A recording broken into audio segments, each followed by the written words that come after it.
لو ديكور البيت قدم ونفسكم تغيروه وخايفين من التغييرات الجذرية انكم تفوروا الشقة وتغيروا ديكوراتها كلها، ابدا. انا ممكن باستغلال الفرش القديم اعيد تنجيده. ممكن اغير كراسي سفرة بس واحافظ على بقية الحاجة. ممكن اعدل في الستاير. ممكن اعدل في الاشكال الاسقف مع اشكال الاضاءات. توزيع الاماكن الفرش مع استغلال الافضل للمساحة.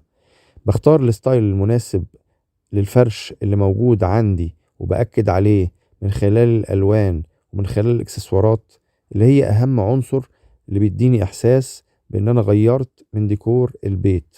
وبختار الإكسسوارات المناسبة للستايل ده، وده شيء مهم جدا.